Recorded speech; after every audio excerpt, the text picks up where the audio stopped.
So what's up? Kamusta? Ayos ba tayo dyan? So nandito ulit tayo sa may Mitsubishi San Rafael branch para sa update natin. Dito sa motorcycle to, ano nga ba yung bago rito?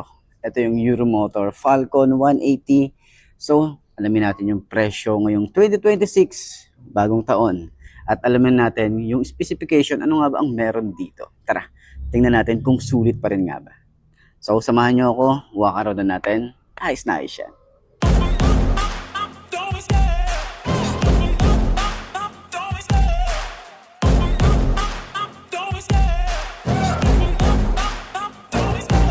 Love the chase and the hunt, and I set the pace when I'm running. I always take what I want and I always give it 100. Don't need a bank, no I'm funded. Play the game like it's nothing. I'm always thankful for something. Don't take for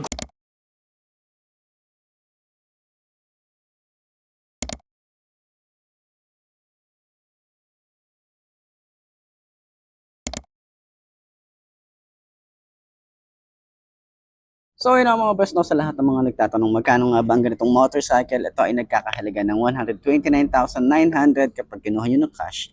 At syempre available din po sila sa installment. Ilalagay ko sa screen nyo para at least meron tayong reference kapag kumuha tayo ng hulugan. So sa tingin nyo, sulit nga ba ang presyo niya ngayon 2026, bagong taon, bagong motor? Baka ito na hinahanap mo, di ba? So sa lahat ng mga nakagamit na ganitong motorcycle, baka pwede nyo i-share dyan sa comment section. Ano nga ba yung mga naging experience nyo sa motorcycle na to? Ayos na ayos yan. brand and stay humble. Now wake up! It's time to look at the enemy. Look in the mirror if he is no friend to me. It's not working out, maybe it's the chemistry. It's time to break up so I can make a better me. Better believe in your mind, cause it's everything. You can mold, shape, find almost anything.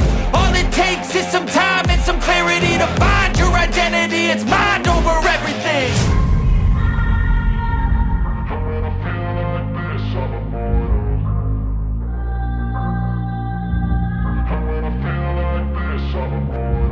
And when I feel like this, I'm immortal. When I feel like this, I'm immortal. When I feel like this, I'm immortal.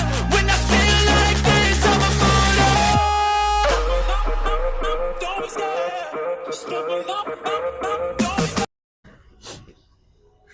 So ayun nga no, mga best no, ngayon 2026 available nga po dito. Meron silang dalawang unit dito or tatlo yata, nandun yata sa taas yung isa. Meron silang kulay gray dito na glossy finish. Kung naghahanap ka ng affordable na ADB, isa to sa mga mare-recommend ko sa iyo kasi nga naka dual channel ABS na ang isang to, and then moporma. Nandito na halos yata lahat ng mga gusto mong affordable na ADB na specs na gusto mong hanapin sa isang motor. So available dito sa Falcon 180i. Ayan oh. Dito pa lang sa emblem, panalo ka na. Kulay gold and then premium yung looks niya. Yung upuan, naka-camelback na rin tayo rito. Maluwag yung ating compartment. Kita niyo naman yan oh. Ang luwag ng compartment, parang half face tsaka full face. Kasya rito yata. So check nyo na lang din siguro. So nakakilas na rin tayo rito at meron din tayo rito emergency key. Okay, hindi siya secret key kasi hindi talaga siya secret, pero emergency key yung available sa kanya. Okay, so meron tayong naked handlebar, meron din tayong adjustable windshield na madali lang din siyang i-function. Taas baba lang siyang ganyan. Okay, so ganyan lang. Okay, so upuan natin. At isa pa sa mga nagustuhan ko rin dito is yung malaki yung gas tank nito, kaya pang long ride ang isang to. Ito ang itsura natin kapag nakasakay dito. Okay, yan yung legroom, meron tayong extension ng paa, and then ang bulky talagang tingnan dito, napaka-macho yung tingnan dito sa side na to. Parang pwede pa pang tapakan to habang huwag magagawin yan. Pero ganun no, kasya yung paa natin dito, di ba? Yung iba kasi tamad na tamad, parang sa mga tricycle. So try din natin yung angkas, kung angkas tayo, ano itsura natin dito. Try natin ibaba. Okay, ano itsura natin pag angkas? Yun oh. Komportable din. So, ganyan itsura natin. Tapos meron tayong stopper dito kasi naka-camelback na rin tayo rito. Yung foam, makapal. Yung itsura ng ating leather na ginamit, mga stitches dito. Sobrang ganda ng pagkaka-build niya rito. Ayan. So, tingnan natin. Abot ba ng 5 itong kagaya ko? Ayan, sobrang tingkayad pero pag naitayo na magaan. Yung kanya turning radius, sobrang lawak na ito. Yung shock, ganda oh. Ganda ng shock na ito. Kaya pang mga off-road, pwede ang isang to. So, yun na nga, sa mga gustong bumili ng ganitong motorcycle, puntahan nyo na lang dito sa may Mitsubishi or pinakamalapit na Mitsubishi dyan sa lugar mo, okay? Para makabili ka na ngayong 2026 ng bagong motor. Itong ADB style, ito yung pambato ng Euromotor. Ito yung Falcon 180i. Ayos na yan. Center stand. Uy, napaka-smooth lang. Ayos.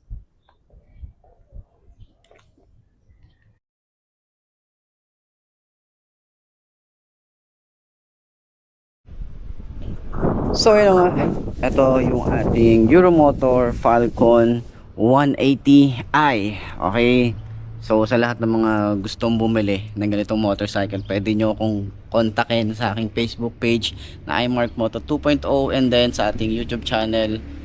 Subscribe nyo na rin yan, and then follow nyo na rin yan. Okay, so ayan, tingnan natin, i-walk around natin to, itong Falcon 180i. Ano nga ba ang meron dito? So meron tayong napansin din dito, bukod sa maangas na yung datingan nito, kita nyo naman yung itsura nito, boy. Oh, diba? Meron tayong adjustable windshield.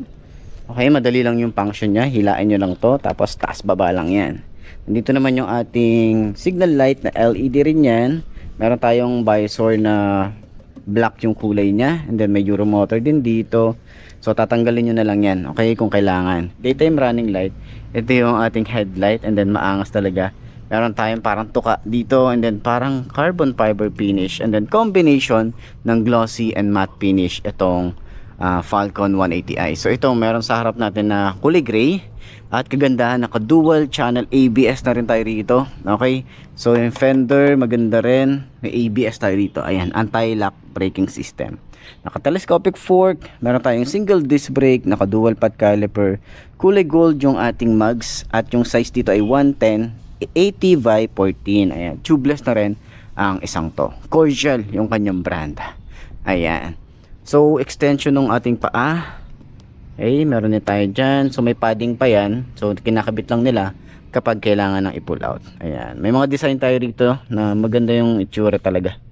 Ating Falcon 180i na emblem, maganda rin, and hindi siya ganun ka premium, pero ang ganda ng itsura niya. Ayan, so minimalist lang, wala halos decals na makikita. Foot pegs para sa angkas, ito yung itsura natin. So sobrang solid na ito. Meron din tayo ditong side stand, kill switch, and then napansin nga natin dito, naka EEP plus na rin ang isang to. Same nung sa Samurai, yung or enhanced efficient power. Ayan, so mas mabilis, mas malakas ang arangkada, mas matipid ang fuel. Yun yung pagkakaintindi natin dito sa motorcycle na to, kasi same sila, same din sila ng panggilid ni Samurai. Ayan, mas mataas lang yung CC nito, pero same yung itsura ng kanilang panggilid. Meron din tayo ritong cover. So ito yung mga ano natin dito, yung mga throttle body, yung ating mga wire dito. So malinis yung pagkakagawa dito, hindi siya yung sabog-sabog na wire na nakikita natin. So meron tayong fender, maganda rin, naka dual shock, and then may base na rin tayo rito sa kanyang tires. Ang size dito sa likod ay 130/70 by 13, tubeless na rin yan, and then naka single disc brake na rin na may ABS, naka dual pad caliper, and then meron din tayong swing arm dito. Ayan, radiator, may cover na rin tayo rito, 'di ba? Parang sa Samurai lang din yung itsura niya.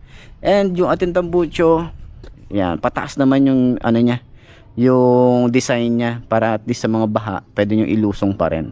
Ayan, wag lang mapapasukan talaga. Okay, so maganda, stylish yung ating tambucho, and yung ating taillight maganda rin, maangas, and then medyo talagang kakaiba, 'di ba? Unique yung style niya. Ayan, signal light LED rin, may plate light and reflector, lagayan ng plate.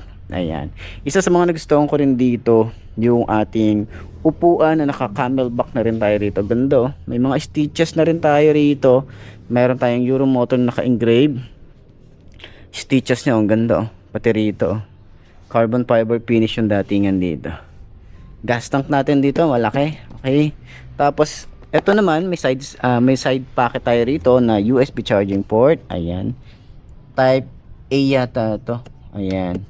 So, ito yung ating side pocket. Hindi siya ganun ka lawak, no? Pero kahit pa paano may mapaglalagyan tayo rito. Mga barya, basahan siguro. Pero kagandahan dito, bumabalik siya. Ayan. In case na makalimutan mo, bumabalik siya ng kusa. 'Di ba? Yun yung kagandahan niya. Hindi katulad ng iba na napapansin natin na kapag naka-open talagang bumababa siya. Ayan, maganda yung ginawa dito ni Euromotor, ah. So sa kabila naman, meron tayo ritong keyless. Ito yung remote niya, and then may emergency key. Ito yung part ng emergency key niya. Ayan, dito naman yung sinusuksok. Ayan, tawag kasi natin dati dito secret key, pero hindi pala siya secret kasi nga siya nakalabas naman talaga. So emergency key ang tawag sa kanya. Ito yung fuel, ito naman yung seat. So itatapat nyo lang dyan. Okay, yung seat, and then ito yung fuel. Okay, so responsive naman siya. Tapos kagandahan dito sa fuel nya, yung takip. Ayan, pag nagpagas tayo, dito natin lalagay. Mayroon siyang lagayan. Okay, ganyan yung purpose nya. Galing, diba? So yan, hindi siya basta-basta malalagyan or mapapasukan ng tubig. Okay? So naka-naked handlebar naman tayo rito. Ito yung itsura ng ating mga switches. Meron tayong on and off ng kanyang idling stop or in stop start system. May rin tayo on off ng kanyang headlight and then park light. Electric starter, lever natin dito malapad din. Tapos yung grip makapit, yung throttle mababaw. Sa side naman, meron tayong same lang din yung design dito sa lever. Flasher, meron din tayo high and low, hazard switch, signal light, busina. Ayan. So may mga switch din tayo rito. Parang ito ay up and down, left and right. Ito yung ating dash panel. Ayan, meron tayong ABS. Makita natin yung signal light, yung battery pag naka high beam, temperature, yung kanyang idling stop kung naka on and off, and then engine check, temperature. Ayan, yan yung itsura nung ating Falcon 180i ngayon 2026. Baka ito na yung motorcycle na hinihintay mo ngayong dumating na bagong taon. Ito na yung motor na hinihintay mo. Abot kaya? Okay, sa halagang 129,900 meron ka ng ABS, naka dual channel na yan. Meron din tayong EEP Plus. Okay, so magandang looks, aggressive, and then wala ka na halos idadagdag dito. Accessories siguro, yung top box na lang para at least mas maraming storage yung may lalagay natin. Pero panalo ang isang to, itong Falcon 180i ng Euromotor. Ayos. So yun nga mga boss, no, ito na ba ang motor na babagi sa'yo? Kung ito na nga ay markahan mo na at mag-subscribe ka na sa aking YouTube channel, i-click mo na rin yung notification bell para updated ka sa lahat ng videos na upload natin. Dito araw-araw, so laging tatandaan, wala sa brand ng motor ang itatagal yan. Kundi na sa pag-aalaga mo yan, tatagal yan, ayos na ayos yan. So kita ka na lang ulit tayo bukas. I'm Mark D. Ciao. Maraming salamat sa inyo. Babush. Haha.